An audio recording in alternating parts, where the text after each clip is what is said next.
नमस्कार दोस्तों, आइए जानते हैं आज राजस्थान की बड़ी खबरें। आज की पहली खबर है कि अब सेमी डीलक्स बसों में भी पुलिसकर्मी कर सकेंगे फ्री यात्रा। जयपुर में पुलिसकर्मियों के लिए राहत भरी खबर आई है। राजस्थान रोडवेज ने सेमी डीलक्स बसों में भी पुलिस कांस्टेबल से लेकर निरीक्षक स्तर तक के कर्मचारियों को फ्री यात्रा की सुविधा देने का निर्णय लिया है। अब तक यह सुविधा केवल एक्सप्रेस श्रेणी की बसों तक सीमित थी। नया आदेश 11 जून 2025 बुधवार को रोडवेज मुख्यालय से जारी किया गया। रोडवेज की ओर से जारी आदेश में कहा गया है कि सेमी डीलक्स बसों में सफर की यह फ्री सुविधा राजस्थान में अब अज्ञात और अनाथ रोगियों को मिलेगा मुफ्त इलाज। मुख्यमंत्री भजन लाल शर्मा की पहल पर चिकित्सा शिक्षा विभाग ने असहाय, वंचित, मानसिक रूप से अक्षम, लावारिस और अज्ञात रोगियों को निःशुल्क चिकित्सा सुविधाएं उपलब्ध करवाने के लिए संवेदनशील कदम उठाया है। अब इन रोगियों को राजस्थान मेडिकल रिलीफ सोसाइटी के माध्यम से स्वास्थ्य सेवाएं निःशुल्क उपलब्ध करवाई जाएंगी। इसके लिए सामाजिक न्याय एवं अधिकारिता विभाग और चिकित्सा शिक्षा विभाग द्वारा एक संयुक्त MOU किया गया। इसके तहत रजिस्टर्ड धर्मार्थ ट्रस्ट या NGO के माध्यम से चिकित्सालयों में लाए जाने वाले रोगियों को निःशुल्क चिकित्सा सुविधा प्रदान की जाएगी। बनास नदी में मरने वालों के परिजनों को मिलेगी सहायता। बनास नदी में डूबे 8 युवकों के परिजनों को आर्थिक सहायता देने के लिए केंद्र और राज्य सरकार ने जिला प्रशासन से प्रस्ताव मांगे, जिसको लेकर प्रशासन ने केंद्र सरकार को प्रस्ताव भेज दिए। वहीं राज्य सरकार को भी प्रस्ताव बनाकर भेजे जा रहे हैं। अतिरिक्त कलेक्टर राम रतन सौकरिया ने बताया कि मृतक साजिद, नवाब, रिजवान, कासिम, कसब और नौशाद को मुख्यमंत्री आयुष्मान आरोग्य योजना में कवर हो रहे हैं। योजना के तहत प्रत्येक आश्रित को 5 लाख रुपए मिलेंगे। आजाद और फरहान के आश्रितों को आर्थिक सहायता उपलब्ध कराने के लिए राज्य सरकार CM रिलीफ फंड से आर्थिक सहायता देगी। इसके लिए प्रस्ताव बनाकर भेजे जा रहे हैं। समरावता में हिंसा मामले की सुनवाई। अब 16 को समरावता में विधानसभा उपचुनाव के दौरान आगजनी, उपद्रव, हिंसा तथा SDM को थप्पड़ मारने के मामले में SSC ST कोर्ट टोंक में सुनवाई होनी थी। समरावता में आगजनी, उपद्रव, हिंसा के मामले में गुरुवार को नरेश मीणा की वारंट पेशी हुई। कोर्ट में इस मामले में चार्ज बहस के आदेश और अगली सुनवाई अब 16 जून को होगी। किरोड़ी लाल मीणा का गांव है। गांव के नाम बदलने के लिए शासन उप सचिव हरि सिंह मीणा ने आदेश भी जारी कर दिया है। इससे पहले भजन लाल सरकार ने कोटा के एक गांव का नाम बदला था। आदेश के अनुसार दौसा जिले के महावा तहसील में खोहरा मुल्ला गांव का नाम बदला गया है। यह कैबिनेट मंत्री किरोड़ी लाल मीणा का पैतृक गांव है। अब खोहरा मुल्ला गांव को मनोहरपुर के नाम से जाना पहचाना जाएगा। बूंदी में गणेश मंदिर के पास नॉनवेज दुकानों पर विवाद। बूंदी में सर्व हिंदू समाज ने मीरा गेट चौराहे स्थित गणेश मंदिर के पास चल रही नॉनवेज दुकानों को हटाने की मांग की है। समाज ने नगर परिषद सभापति के नाम झापन नगर आयुक्त धर्मेंद्र कुमार मीणा को सौंपा। हिंदू जागरण मंच के नगर संयोजक अनिल चतुर्वेदी के अनुसार मंदिर के आसपास बिरयानी और मांस की दुकानें श्रद्धालुओं की धार्मिक भावनाओं को आहत कर रही हैं। राज्य सरकार के नियमानुसार मंदिर से 150 मीटर के दायरे में मांस की दुकानें प्रतिबंधित हैं। ललित मोदी के परिवार की कंपनी पर किरोड़ी लाल की छापेमारी। कृषि मंत्री किरोड़ी लाल मीणा ने राजधानी जयपुर और आसपास 6 पेस्टिसाइड फैक्ट्रियों और उनके गोदामों पर छापा मारकर कई जगह सैंपल लिए। IPL के पूर्व कमिश्नर ललित मोदी के परिवार की कंपनी के गोदाम को सील कर दिया। एक जगह पर गोदाम बंद मिलने पर उसे ताला तोड़कर खुलवाया। बुधवार देर शाम की गई इस कार्रवाई में कृषि मंत्री ने बड़ी संख्या में घटिया नकली पेस्टिसाइड मिलने का दावा किया है। त्रिनेत्र गणेश मंदिर में फिर से प्रवेश शुरू। सवाई माधोपुर में रणथंभौर में स्थित त्रिनेत्र गणेश मंदिर में एक बार फिर से श्रद्धालुओं का प्रवेश शुरू कर दिया गया है। त्रिनेत्र गणेश मंदिर मार्ग पर प्रवेश पर 8 जून को रोक लगा दी थी, जिसके बाद इसे फिर से शुरू किया गया है। रणथंभौर टाइगर रिजर्व के ROPT range of project tiger ranger Ashwani Pratap Singh ने बताया कि 8 जून को रणथंभौर दुर्ग में टाइगर मूवमेंट देखा गया था। वन विभाग की ओर से टाइगर मूवमेंट को देखते हुए एहतियात के तौर दुर्ग में प्रवेश पर रोक लगा दी थी। 14 से 15 जून से शुरू हो सकता है आंधी बारिश का दौर। राज्य के कोटा, उदयपुर, भरतपुर संभाग के कुछ भागों में बादल गरजने, आंधी के साथ हल्की बारिश का दौर 14 से 15 जून से शुरू हो सकता है। जोधपुर, बीकानेर संभाग में भी 15 जून को दोपहर बाद आंधी चलने व हल्की बारिश होने की संभावना जताई गई है। बुधवार दिन में अधिकतम तापमान श्रीगंगानगर में 48 डिग्री सेल्सियस रहा, जो सामान्य से 6.5 डिग्री सेल्सियस अधिक है। यहाँ लगातार चौथे दिन तापमान 47 डिग्री सेल्सियस से ऊपर गया है। जयपुर में दोबारा सिटी बसों को शुरू करने की तैयारी। जयपुर में एक बार फिर सिटी बसों को व्यवस्थित ढंग से संचालित करने की कोशिशें शुरू हो गई हैं। सार्वजनिक परिवहन को दोबारा सक्रिय और प्रभावी बनाने के लिए आरटीओ प्रथम कार्यालय की ओर से 20 जून को एक अहम बैठक बुलाई गई है। बैठक में रूट संख्या 1 से लेकर 43 तक की सिटी बसों के सभी ऑपरेटर्स और बस यूनियन पदाधिकारियों को आमंत्रित किया गया है। यह बैठक परिवहन विभाग के आरटीओ प्रथम कार्यालय झालाना में आयोजित की जाएगी। इसमें यह तय किया जाएगा कि कैसे शहर में सिटी बसें दोबारा नियमित रूप से और सही रूटों पर चलाई जा सके। मिड डे मील की सूचना अब राजसिम्स पोर्टल पर देनी होगी। प्रदेश के सरकारी स्कूलों में कक्षा 1 से 8वीं तक विद्यार्थियों को दिए जा रहे मिड डे मील की खपत और छात्र छात्राओं को दिए जा रहे पोषाहार पर उठ रहे सवाल को पारदर्शी बनाने के लिए मिड डे मील आयुक्तालय की ओर से एक नए नवाचार करते हुए राजसिम्स नाम से एक एप्लीकेशन तैयार की है। इस एप्लीकेशन के माध्यम से प्रदेश के हर सरकारी स्कूल के मिड डे मील प्रभारी और संस्था प्रधान प्रतिदिन स्कूल में छात्रों की संख्या तथा उपयोग किए गए गेहूं और चावल की मात्रा इस एप्लीकेशन के माध्यम से ऑनलाइन फीड करेंगे और इसके साथ ही स्कूल में बचे हुए अन्य खाद्य सामग्री की जानकारी भी अपलोड करनी होगी। राजस्थान के नगर कस्बे में हिंसक झड़प। डीग जिले में एक ही समुदाय के दो पक्षों के लोग बच्चों की मामूली लड़ाई में आमने सामने हो गए। देखते ही देखते मामला हिंसक झड़प में बदल गया। मामला नगर कस्बे के वार्ड नंबर 6 स्थित कुरैशी मोहल्ले का है। बता दें कि दोनों पक्षों के बीच जमकर लाठी डंडे चले। इसी दौरान मकानों की छतों पर चढ़कर दोनों पक्षों की ओर से कांच की बोतलें फेंकी गई। ऐसे में 5 से अधिक लोग घायल हो गए। सूचना के बाद नगर थाने की पुलिस मौके पर ही भारी जाब्ते के साथ पहुंची। रणथंभौर में बाघ के अटैक के बाद नई गाइडलाइन जारी। केंद्रीय वन मंत्री और अलवर सांसद भूपेंद्र यादव का कहना है कि देश भर के जंगलों में जानवरों की संख्या बढ़ रही है। इसे ध्यान में रखते हुए दक्षिण में एक सेंटर बनाया जा रहा है। इसका 19 और 20 जून को निरीक्षण करेंगे। 5 जून को संकल्प लिया है कि दिल्ली, राजस्थान, गुजरात और हरियाणा में अरावली ग्रीन वॉल बनाएंगे। इन राज्यों के 29 जिलों में नर्सरी बनाने वाले हैं। इस पर 17 जून को जोधपुर में चर्चा होगी। दिल्ली में मंत्रियों के स्तर पर 19वीं और 20वीं को एक बड़ा कार्यक्रम भी होगा। भीलवाड़ा में पशुपालकों को 16 जून से मिलेगा बढ़ा हुआ दूध का रेट। गर्मी और हीट वेव को देखते हुए भीलवाड़ा जिला दुग्ध उत्पादक सहकारी संघ ने प्रत्येक पशुपालक को दूध खरीद पर 2 रुपए प्रति लीटर अतिरिक्त भुगतान करने का निर्णय किया है। यह नई व्यवस्था 16 जून से शुरू होगी जो 31 जुलाई तक जारी रहेगी। बता दें कि इससे भीलवाड़ा डेयरी पर प्रतिदिन औसतन 6 लाख रुपए का अतिरिक्त भार पड़ेगा। डेयरी के प्रबंध संचालक बिमल कुमार पाठक ने बताया कि अत्यधिक गर्मी एवं चारे की कमी के देखते हुए भीलवाड़ा डेयरी ने यह निर्णय किया है। यह प्रोत्साहन राशि दुग्ध संघ की खरीद दर से अतिरिक्त होगी। नदी तालाबों में मृत पशु अवशेष डालने का विरोध। झालावाड़ में नदी और तालाबों के पानी को प्रदूषित करने की घटनाएं सामने आई हैं। शहर के मुख्य जल स्रोतों में मृत पशुओं के अवशेष फेंके जा रहे हैं। इससे न केवल पानी दूषित हो रहा है बल्कि शहर में बदबू भी फैल रही है। इस समस्या के समाधान के लिए बुधवार को बजरंग दल के प्रतिनिधिमंडल ने जिला कलेक्टर से मुलाकात की। उन्होंने कलेक्टर को ज्ञापन सौंपा। बजरंग दल ने मांग की है कि ऐसी घटनाओं को रोकने के लिए संवेदनशील स्थानों पर सीसीटीवी कैमरे लगाए जाएं। जिले की सभी ग्राम पंचायतों में जल्द बनेगी ग्राम सेवा। झालावाड़ में केंद्रीय सहकारी बैंक की महत्वपूर्ण बैठक मिनी सचिवालय में आयोजित की गई। बैठक की अध्यक्षता जिला कलेक्टर अजय सिंह राठौड़ ने की। कलेक्टर ने जनवरी से मार्च 2025 तक की योजनाओं की प्रगति की समीक्षा की। उन्होंने बैंक की हिस्सा पूंजी लक्ष्यों में 100% प्राप्ति की सराहना की। साथ ही एनपीए की स्थिति में सुधार के लिए कर्मचारियों के प्रयासों को सराहा। बैठक में ग्राम सेवा सहकारी समितियों GSS के गठन पर विशेष जोर दिया गया। कलेक्टर ने GSS के लिए भवन और भूमि आवंटन की समीक्षा की। उन्होंने अगली बैठक से पहले सभी 254 ग्राम पंचायतों में GSS का गठन करने के निर्देश दिए। हनुमान बेनीवाल की भजनलाल सरकार को चेतावनी। राष्ट्रीय लोकतांत्रिक पार्टी के अध्यक्ष एवं नागौर सांसद हनुमान बेनीवाल ने चेतावनी दी कि पुलिस उप निरीक्षक भर्ती 2021 रद्द करने और राजस्थान लोक सेवा आयोग के पुनर्गठन की मांग को लेकर आर पार की लड़ाई लड़ी जाएगी। उन्होंने राजस्थान प्रशासनिक सेवा भर्ती, मुख्य परीक्षा और स्कूल व्याख्याता भर्ती परीक्षा तिथि बढ़ाने की मांग भी उठाई। बेनीवाल ने बुधवार को जयपुर में शहीद स्मारक पर जारी धरने में शामिल आंदोलनकारियों को संबोधित किया। पुलिस उप निरीक्षक भर्ती रद्द करने और लोक सेवा आयोग के पुनर्गठन की मांग को लेकर 50 दिन से आंदोलन किया जा रहा है।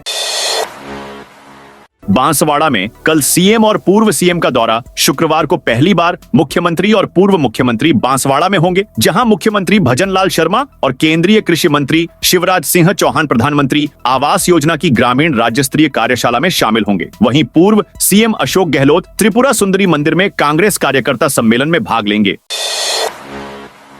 श्रीगंगानगर में फिर मिला संदिग्ध गुब्बारा। श्रीगंगानगर में भारत पाकिस्तान सीमा से सटे श्रीगंगानगर जिले के घमुड़वाली थाना क्षेत्र में एक बार फिर संदिग्ध वस्तु मिलने से सुरक्षा एजेंसियां सतर्क हो गई हैं। बुधवार देर रात पदमपुर क्षेत्र की चक 3 पीपी भूमि पर किसान के खेत में पाकिस्तानी एयरलाइंस का लोगो लगा एक बड़ा हरा गुब्बारा मिला, जिस पर उर्दू और अंग्रेजी में ACGA पाकिस्तान इंटरनेशनल एयरलाइंस लिखा हुआ था। घटना के बाद पुलिस और खुफिया विभाग अलर्ट हो गए हैं।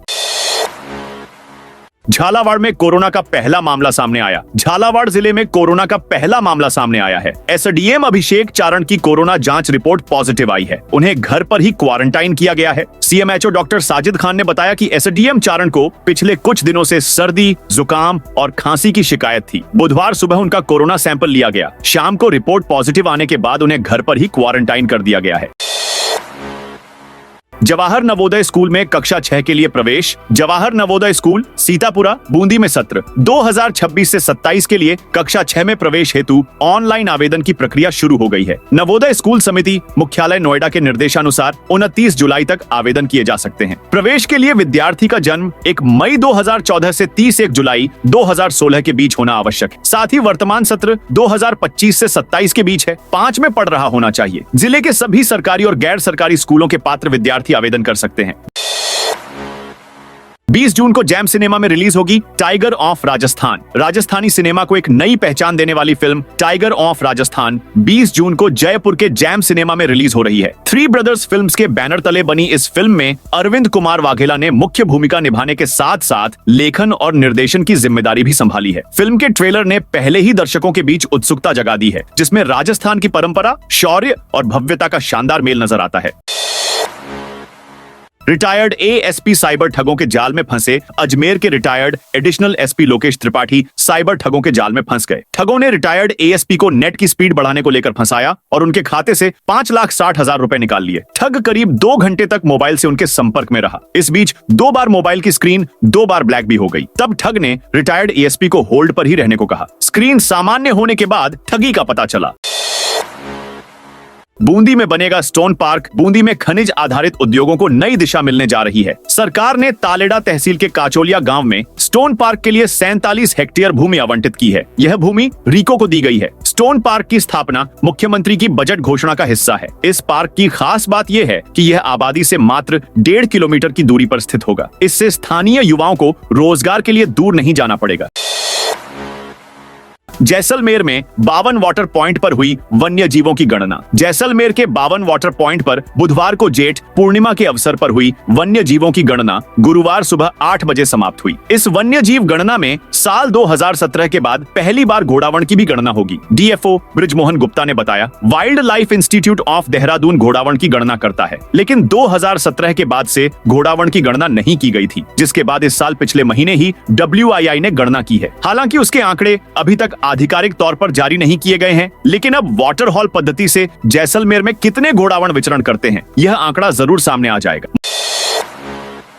मंत्री बोले, दौसा जिले को मिलेगा ERCP का पानी जल संसाधन। मंत्री सुरेश सिंह रावत ने कहा कि प्रदेश की तस्वीर और दशा दिशा बदलने वाली पूर्वी राजस्थान नहर परियोजना ERCP के जरिए चंबल, काली सिंध और पार्वती नदी का पानी लालसोट आएगा, जिससे पानी और सिंचाई के लिए पानी मिलेगा। मंत्री रावत बुधवार को लालसोट के पास समेल में करीब 20 करोड़ की लागत से निर्मित 2 एनीकटों के लोकार्पण समारोह को संबोधित कर रहे थे। UR साहू ने RPSSC मुखिया का पदभार संभाला। राजस्थान पुलिस के पूर्व महानिदेशक उत्कल रंजन UR साहू ने राजस्थान लोक सेवा आयोग के अध्यक्ष पद का कार्यभार संभाल लिया है। अजमेर में आयोग कार्यालय पहुंचने पर अधिकारियों और कर्मचारियों ने उनका स्वागत किया। इस अवसर पर DIG ओम प्रकाश और SP वंदिता राणा सहित अन्य वरिष्ठ पुलिस अधिकारी भी उपस्थित रहे। कार्यवाहक अध्यक्ष कैलाश चंद्र मीणा ने उन्हें कार्यभार सौंपा, जबकि सचिव रामनिवास मेहता ने उन्हें पद और गोपनीयता की शपथ दिलाई। 1 जुलाई से बिना आधार के नहीं मिलेगा। तत्काल रेल टिकट। भारतीय रेलवे ने तत्काल टिकट बुकिंग प्रणाली में बड़ा बदलाव करते हुए 1 जुलाई 2025 से आधार प्रमाणन अनिवार्य कर दिया है। अब IRCTC वेबसाइट या ऐप पर तत्काल टिकट बुक करने के लिए उपयोगकर्ता का आधार से जुड़ा होना जरूरी होगा। 15 जुलाई से OTP आधारित पहचान प्रमाणीकरण भी लागू होगा। आंगनबाड़ी और सहायिका कार्यकर्ता के पदों पर होगी भर्ती। महिला एवं बाल विकास विभाग की ओर से आंगनबाड़ी कार्यकर्ता और सहायिका के पदों की भर्ती के लिए नोटिफिकेशन जारी किया गया है। इसके तहत 157 रिक्त पदों पर नियुक्ति की जाएगी। इनमें 57 पद आंगनबाड़ी और 100 पद आंगनबाड़ी सहायिका के हैं। नौकरी की इच्छुक महिलाएं भर्ती से संबंधित जानकारी विभाग की आधिकारिक वेबसाइट से प्राप्त कर सकती हैं। सोने चांदी के फिर बदले दाम। दुनिया भर के बाजार में हो रही उठा पटक का असर सोने और चांदी की कीमत पर नजर आने लगा है। गुरुवार को लगातार बढ़ रही चांदी की कीमत में जहां 1100 रुपए प्रति किलो की गिरावट आई है, वहीं सोने की कीमत एक बार फिर 1200 रुपए बढ़कर 1 लाख रुपए के आंकड़े पर पहुंच गई है। सर्राफा व्यापारियों के अनुसार आने वाले दिनों में कीमती धातुओं की कीमत में बदलाव का यह सिलसिला बरकरार रहेगा। अशोक गहलोत ने भाजपा पर दागे कई सवाल। राजस्थान के पूर्व सीएम अशोक गहलोत आज गुरुवार 12 जून को 3 दिनी उदयपुर संभाग के दौरे पर उदयपुर डबोक एयरपोर्ट पर पहुंचे तो कांग्रेस कार्यकर्ताओं ने उनका जमकर स्वागत किया। इस अवसर पर पत्रकारों ने अशोक गहलोत पर कई सवाल पूछे। अशोक गहलोत ने कहा, पूरा देश देख रहा है। ऐसा तनाव मुल्क के अंदर आजादी के बाद पहली बार देखने को मिला। पूरा ध्रुवीकरण यह देश के हित में नहीं है, समाज के हित में नहीं है, यह मेरा मानना है। लोकतंत्र को मजबूत करने के लिए सभी धर्म, सभी जाति, सभी वर्ग साथ चलें, तभी लोकतंत्र मजबूत हो रहा है। राजस्थान के 639 पीएमश्री स्कूलों के लिए अच्छी खबर। राजस्थान सरकार के स्कूलों में घटिया गुणवत्ता की खेल सामग्री को लेकर उठे विवाद के बाद अब भारत सरकार का शिक्षा मंत्रालय सतर्क हो गया है। इस बार खेल किट की आपूर्ति के लिए किसी ठेका एजेंसी पर भरोसा न कर मंत्रालय ने सीधा बजट पीएमश्री स्कूलों को ही आवंटित किया है। प्रदेश के 639 पीएमश्री स्कूलों को खेल सामग्री की खरीद के लिए प्रति विद्यालय 50,000 रुपए का बजट दिया गया है। कुल मिलाकर 3,19,050 लाख रुपए का बजट स्वीकृत हुआ है। यह राशि 2 चरणों में खर्च करनी होगी। बजट की 70% राशि सितंबर 2025 तक और शेष 50% राशि दिसंबर 2025 तक खर्च करनी होगी। 30% राशि नवंबर 2025 तक खर्च करनी होगी। राजस्थान के 4 शहरों में ईडी के छापे। राजस्थान, गुजरात और दिल्ली के करीब 2 दर्जन जगहों पर गुरुवार को सुबह से प्रवर्तन निदेशालय ईडी की टीमें छापेमारी कर रही हैं। जांच एजेंसी के सूत्र के मुताबिक करीब 2,700 करोड़ रुपए का मनी लॉन्ड्रिंग के चलते कार्रवाई की जा रही है। ईडी द्वारा सर्च ऑपरेशन की कार्रवाई सीकर, जयपुर, जोधपुर, झुंझुनू सहित गुजरात के अहमदाबाद में भी की जा रही है। बताया जा रहा है कि नेक्सा एवरग्रीन नाम के प्रोजेक्ट के मार्फत हजारों लोगों को चूना लगाने की जांच हो रही है। इस प्रोजेक्ट में पैसे लगाने पर एक समय के बाद फ्लैट या जमीन से ज्यादा रेट पर पैसे वापस लौटने का देने का भरोसा दिया गया था। राजस्थान के चिकित्सकों को बड़ी राहत। राजस्थान सरकार ने परिवीक्षाधीन चिकित्सा अधिकारियों, चिकित्सक शिक्षकों, पशु चिकित्सकों और आयुर्वेद चिकित्सकों को बड़ी राहत दी। पीजी या सुपर स्पेशलिटी कोर्स के लिए अध्ययन अवकाश मंजूर होने पर अब परिवीक्षा काल नहीं बढ़ेगा। सूत्रों के अनुसार इसमें दंत चिकित्सा, होम्योपैथी से जुड़े अधिकारी शामिल नहीं है। सरकारी स्कूलों में शिक्षकों की नियुक्ति की अब ये होगी शर्त। सरकारी स्कूलों में एक बार फिर स्टाफिंग पैटर्न लागू होगा, जिसमें नामांकन के अनुपात में एक बार फिर स्कूलों के पद नए सिरे से तय कर वहां शिक्षकों की नियुक्ति की जाएगी। अधिशेष होने पर शिक्षकों को आवश्यकता वाले दूसरे स्कूलों में समायोजित किया जाएगा। इस संबंध में माध्यमिक शिक्षा निदेशालय ने स्कूल स्तर व नामांकन के आधार पर कर्मचारियों की संख्या का संशोधित मापदंड जारी कर कमेटी का गठन कर दिया है। माना जा रहा है कि नए सत्र से पहले प्रदेश भर की स्कूलों को जरूरत के हिसाब से पद व शिक्षक मिल सकेंगे। गहलोत बोले, राजस्थान में हेल्थ स्कीम को तहस नहस कर दिया। राजस्थान के पूर्व सीएम अशोक गहलोत गुरुवार को उदयपुर पहुंचे। यहां डब्बोक स्थित महाराणा प्रताप एयरपोर्ट पर मीडिया से बातचीत करते हुए भाजपा सरकार पर जमकर निशाना साधा। मीडिया से बातचीत के दौरान जब उनसे पूछा गया कि आरोप लगाया है गहलोत पायलट मिले तो आंदोलन शुरू हो गया। इस पर गहलोत ने कहा कि यह अनुभवहीनता की बात है। उनसे कहो कि पहले अनुभव प्राप्त करें, ज्यादा समस्या के तह में जाए, उसके बाद कमेंट करें। यह इतना लचर कमेंट था कि बताओ इस पर क्या जवाब दें।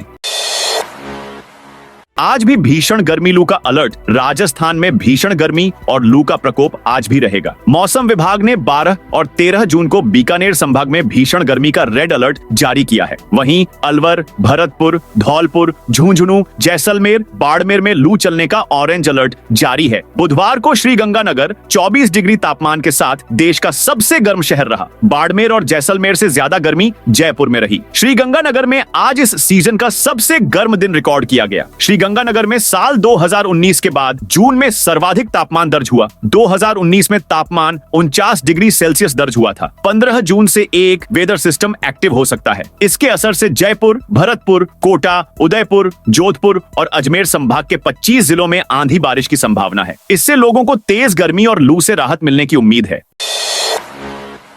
जेडीए के साथ 156 प्लॉट के लिए अब तक 50,000 आवेदन। जयपुर में घर का सपना देख रहे लोगों के लिए जयपुर विकास प्राधिकरण जेडीए की 3 आवासीय योजनाएं लॉन्च हुई हैं। 756 प्लॉट भूखंडों के लिए अब तक 50,368 से ज्यादा आवेदन आ चुके हैं। इनमें भी सबसे ज्यादा 23,943 आवेदन सरस्वती विहार योजना के लिए आए हैं। दूसरे नंबर पर गंगा विहार योजना है। इसके लिए अब तक 14,790 आवेदन आ चुके हैं। यमुना विहार योजना के लिए सबसे कम 11,635 लोगों ने आवेदन किया है। आज रात 12 बजे तक आवेदन की प्रक्रिया जारी रहेगी। इसके बाद अगले महीने 2 जुलाई को ऑनलाइन लॉटरी के माध्यम से आम जनता को प्लॉट भूखंडों आवंटित किए जाएंगे।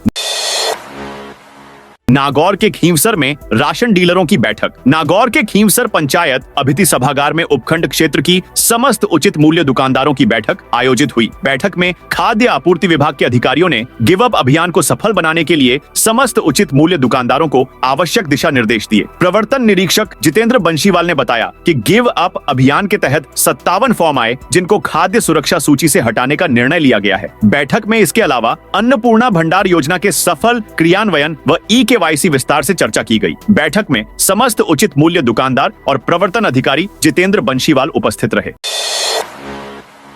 कल से 3 दिन तक होगी आना सागर झील की सफाई केंद्र में। भाजपा सरकार के 11 वर्ष पूरे होने के उपलक्ष्य में भारतीय जनता पार्टी की ओर से आयोजित वंदे गंगा जल संरक्षण जन अभियान के तहत आना सागर झील की सफाई की जाएगी। भाजपा शहर अध्यक्ष रमेश सोनी ने बताया कि इस अभियान के तहत पारंपरिक जल स्रोतों की सफाई और संवर्धन किया जा रहा है। इसके तहत 13 से 15 जून तक आना सागर झील के किनारों पर सफाई करने के साथ ही झील के किनारों पर जमा मिट्टी को भी निकाला जाएगा, ताकि इसकी भराव क्षमता बढ़े। धौलपुर में गर्मी की छुट्टियों में भी चल रहे स्कूल। धौलपुर जिला प्रशासन ने ग्रीष्मकालीन छुट्टी के दौरान निजी स्कूलों का औचक निरीक्षण किया। जिला कलेक्टर श्रीनिधि बीटी के निर्देश पर हुई इस कार्रवाई में नियमों का उल्लंघन सामने आया। निरीक्षण में 2 निजी स्कूल में कक्षा 9वीं से 12वीं तक की कक्षाएं चल रही थी। जिला शिक्षा अधिकारी सुखो देवी रावत ने दोनों निजी स्कूल का निरीक्षण करने के बाद तीसरे निजी स्कूल का निरीक्षण किया। यहाँ भी आंशिक रूप से शिक्षण कार्य हो रहा था। राजस्थान में 3 दिन बाद बदलेगा मौसम। राजस्थान में पिछले 5 दिन से भीषण गर्मी और लू का प्रकोप जारी है। गर्मी के प्रकोप से अगले 3 दिन तक राहत की उम्मीद कम ही है। हालांकि अच्छी बात यह है कि 3 दिन बाद एक साथ प्रदेश के 24 जिलों में झमाझम बारिश होगी। इसको लेकर मौसम विभाग ने येलो अलर्ट भी जारी किया है। वहीं आज प्रदेश के 2 जिलों में हीटवेव का रेड अलर्ट जारी किया है।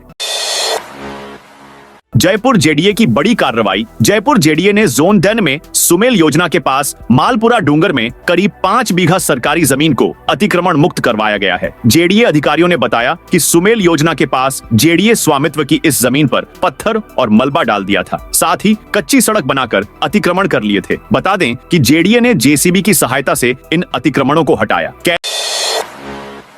कैदियों को भगाने की साजिश रचने वाला मास्टरमाइंड डॉक्टर फरार। जयपुर की सेंट्रल जेल में कैदियों को इलाज के बहाने अस्पताल की जगह होटलों में मौज मस्ती कराने के मामले में आरोपी डॉक्टर की तलाश जारी है। रैकेट का सरगना माना जा रहा जेल डॉक्टर कैलाश 18 दिन बाद भी जयपुर पुलिस की गिरफ्त से बाहर है, जबकि अन्य 2 डॉक्टर MB चंदेल और डॉ पिलानिया पूछताछ के लिए पुलिस के सामने पेश हो चुके हैं। इस हाई प्रोफाइल जेल स्कैंडल में अब तक 5 पुलिसकर्मियों, 5 बंदियों और 10 अन्य सहयोगियों सहित कुल 20 लोग गिरफ्तार किए जा चुके हैं।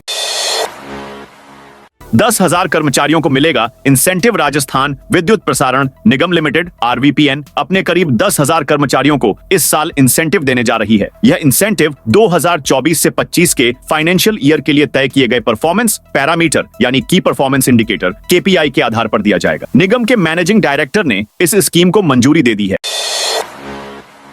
62,000 लोगों से ठगी करने वालों पर ईडी की रेड राजस्थान, गुजरात और दिल्ली के करीब 24 जगहों पर गुरुवार को सुबह से प्रवर्तन निदेशालय ईडी की टीमें छापेमारी कर रही हैं। जांच एजेंसी के सूत्र के मुताबिक ये करीब 2,700 करोड़ रुपए का मनी लॉन्ड्रिंग का मामला है। राजस्थान के सीकर, जयपुर, जोधपुर, झुंझुनू सहित गुजरात के अहमदाबाद और दिल्ली में छापे डाले गए हैं। जानकारी के अनुसार ये रेड नेक्सा एवरग्रीन नाम के प्रोजेक्ट में हुई धोखाधड़ी को लेकर है। जोधपुर में कार्रवाई करने पहुंची टीम को खाली हाथ लौटना पड़ा। राजस्थान में यहां 20-20 करोड़ की लागत से बने 2 एनीकट। राजस्थान के जल संसाधन मंत्री सुरेश सिंह रावत ने कहा कि प्रदेश की तस्वीर और दशा दिशा बदलने वाली पूर्वी राजस्थान नहर परियोजना ईआरसीपी के माध्यम से चंबल, काली सिंध और पार्वती नदी का पानी लालसोट की धरती पर आएगा। इससे लाखों लोगों एवं खेतों की प्यास बुझाएगा। मंत्री रावत ने यह बात बुधवार को समेल गांव में आयोजित 20-20 करोड़ की लागत से मोरेल नदी पर बने समेल व बाड़ा बाढ़ एनीकटों के लोकार्पण समारोह में कही। तो दोस्तों, यह थी आज राजस्थान की बड़ी खबरें। आप इस वीडियो को कौन से जिले से देख रहे हैं, उस जिले का नाम जरूर बताइए।